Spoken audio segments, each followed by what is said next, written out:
മുല്ലയ്ക്കലമ്മയുടെ തിടമ്പെടുക്കാൻ ഈ വർഷം ബാലകൃഷ്ണനില്ല.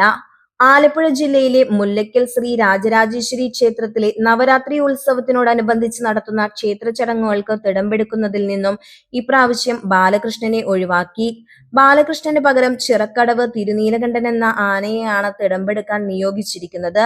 ദേവസ്വം അധികാരികളുടെ തീരുമാനപ്രകാരമാണ് ഇക്കുറി ബാലകൃഷ്ണനെ ഉത്സവത്തിൽ തിടമ്പെടുക്കുന്നതിൽ നിന്നും ഒഴിവാക്കിയത്.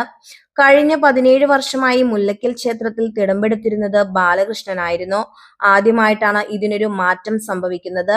ആനയ്ക്ക് ഫിറ്റ്നസ് കിട്ടിയില്ല എന്നൊരു കാരണമാണ് ദേവസ്വം അധികാരികൾ ചൂണ്ടിക്കാട്ടുന്നത്. ഫിറ്റ്നസിന് ആനയ്ക്ക് യോഗ്യതയില്ലാഞ്ഞിട്ടാണോ അതോ മനഃപൂർവ്വം കൊടുക്കാത്തതാണോ എന്ന് സംശയിക്കേണ്ടിയിരിക്കുന്നു. ദേവസ്വം ഭാരവാഹികളും വെറ്റിനറി ഡോക്ടറും തമ്മിലുള്ള ഒത്തുകളിയാകാം ബാലകൃഷ്ണന് ഫിറ്റ്നസ് കൊടുക്കാതിരിക്കുന്നതിനുള്ള കാരണം. കാശിന് മുൻതൂക്കം നൽകി സ്വകാര്യ വ്യക്തികളുടെ ആനകളെ എഴുന്നള്ളിച്ച് പണമുണ്ടാക്കാനുള്ള ദേവസ്വം ബോർഡിന്റെ തന്ത്രപരമായ തീരുമാനമാണിത്. മുല്ലയ്ക്കലമ്മയുടെ മാനസപുത്രന് സ്വന്തം അമ്പലത്തിൽ പോലും തിടമ്പെടുക്കാനുള്ള അനുമതിയില്ലാത്തത് തികച്ചും ദൗർഭാഗ്യകരമാണ്.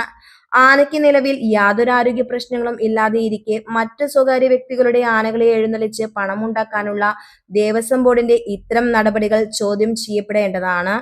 പണത്തിനോടുള്ള ആർത്തിമൂത്ത് ഇതുപോലുള്ള പല സംഭവങ്ങളും പല സ്ഥലങ്ങളിലും ഉണ്ടായിട്ടുണ്ടെങ്കിലും ആരും ചോദ്യം ചെയ്യാൻ വരില്ല എന്ന് അറിയാവുന്നതുകൊണ്ടാകാം ധിക്കാരപരമായ ഇത്തരം പ്രവൃത്തികൾ ദേവസ്വം ബോർഡ് അധികാരികൾ പിന്നെയും ആവർത്തിച്ചുകൊണ്ടിരിക്കുന്നത്. തെറ്റായ നടപടികൾ ചോദ്യം ചെയ്യപ്പെടേണ്ടത് തന്നെയാണ്. അത് എത്രയും പെട്ടെന്നായാൽ ഇതുപോലുള്ള സംഭവങ്ങൾ ആവർത്തിക്കപ്പെടുന്നത് ഒഴിവാക്കാൻ സാധിക്കും. സ്വന്തം അമ്പലത്തിൽ ഒരു ദിവസമെങ്കിലും തിടമ്പെടുക്കാൻ മുല്ലയ്ക്കൽ ബാലകൃഷ്ണന് അവസരം നൽകണം.